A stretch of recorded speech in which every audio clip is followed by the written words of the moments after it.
She was awakened by a shock, so sudden and severe that if Dorothy had not been lying on the soft bed, she might have been hurt. As it was, the jar made her catch her breath and wonder what had happened, and Toto put his cold little nose into her face and whined dismally. Dorothy sat up and noticed that the house was not moving. Nor was it dark, for the bright sunshine came in at the window, flooding the little room. She sprang from her bed and with Toto at her heels ran and opened the door. The little girl gave a cry of amazement and looked about her, her eyes growing bigger and bigger at the wonderful sights she saw. The cyclone had set the house down, very gently, for a cyclone in the midst of a country of marvelous beauty. There were lovely patches of green sward all about, with stately trees bearing rich and luscious fruits. Banks of gorgeous flowers were on every hand, and birds with rare and brilliant plumage sang and fluttered in the trees and bushes. A little way off was a small brook, rushing and sparkling along between green banks, and murmuring in a voice very grateful to a little girl who had lived so long on the dry, grey prairies. While she stood looking eagerly at the strange and beautiful sights, she noticed coming toward her a group of queerest people she had ever seen. They were not as big as the grown folk she had always been used to, but neither were they very small. In fact, they seemed about as tall as Dorothy, who was a well-grown child for her age, although they were, so far as looks go, many years older. 3 were men and 1 a woman, and all were oddly dressed. They wore round hats that rose to a small point a foot above their heads, with little bells around the brims that tinkled sweetly as they moved. The hats of the men were blue, the little woman's hat was white, and she wore a white gown that hung in plaits from her shoulders. Over it were sprinkled little stars that glistened in the sun like diamonds.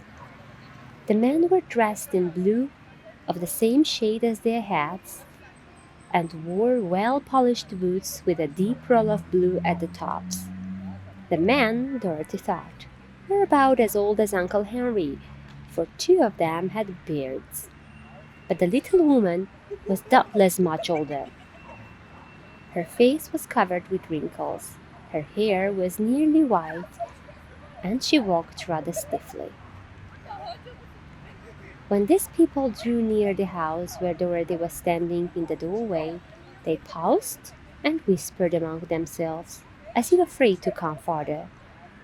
But the little old woman walked up to Dorothy, made a low bow, and said in a sweet voice, "You are welcome, most noble sorceress, to the land of the Munchkins. We are so grateful to you for having killed the wicked witch of the East, and for setting our people free from bondage." Dorothy listened to this speech with wonder. What could the little woman possibly mean by calling her a sorceress and saying she had killed the wicked witch of the East? Dorothy was an innocent, harmless little girl who had been carried by a cyclone many miles from home, and she had never killed anything in her life. But the little woman evidently expected her to answer, so Dorothy said with hesitation, "You are very kind, but there must be some mistake. I have not killed anything." "Your house did anyway," replied the little old woman, with a laugh. "And that is the same thing. See," she continued, pointing to the corner of the house. "There are her 2 toes still sticking out from under a block of wood." Dorothy looked and gave a little cry of fright. There, indeed, just under the corner of the great beam the house rested on, 2 feet were sticking out, shod in silver shoes with pointed toes. "Oh dear! Oh dear!" cried Dorothy, clasping her hands together in dismay. "The house must have fallen on her. Whatever shall we do?" "There is nothing to be done," said the little woman calmly. "But who was she?" asked Dorothy. "She was the Wicked Witch of the East, as I said," answered the little woman. "She has held all the Munchkins in bondage for many years, making them slave for her night and day. Now they are all set free, and are grateful to you for the favor." "Who are the Munchkins?" inquired Dorothy. "They are the people who live in this land of the East, where the Wicked Witch ruled." "Are you a Munchkin?" asked Dorothy. "No, but I am their friend, although I live in the land of the North. When they saw the Witch of the East was dead, the Munchkins sent a swift messenger to me, and I came at once. I am the Witch of the North." "Oh, gracious!" cried Dorothy. "Are you a real witch?" "Yes, indeed," answered the little woman. "But I am a good witch, and the people love me. I am not as powerful as the Wicked Witch was who ruled here, or I should have set the people free myself."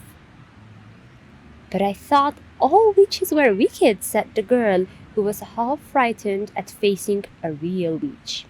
"Oh no, that is a great mistake. There were only 4 witches in all the land of Oz, and 2 of them, those who live in the north and the south, are good witches.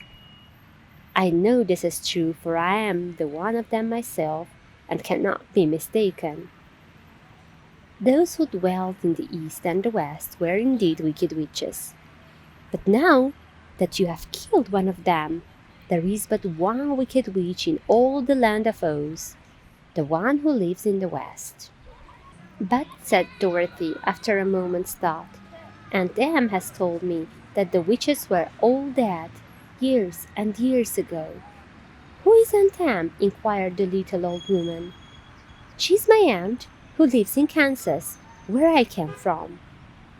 The Witch of the North seemed to think for a time, with her head bowed and her eyes upon the ground.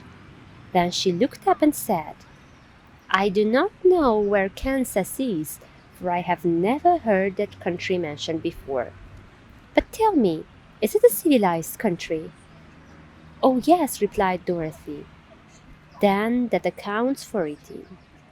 In the civilized countries, I believe, there are no witches left, no wizards, no sorceresses, no magicians. But you see, the land of Oz has never been civilized, for we are cut off from all the rest of the world. Therefore, we still have witches and wizards among us." "Who are the wizards?" asked Dorothy.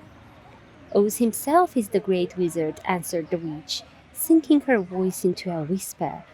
"He is more powerful than all the rest of us together. He lives in the City of Emeralds."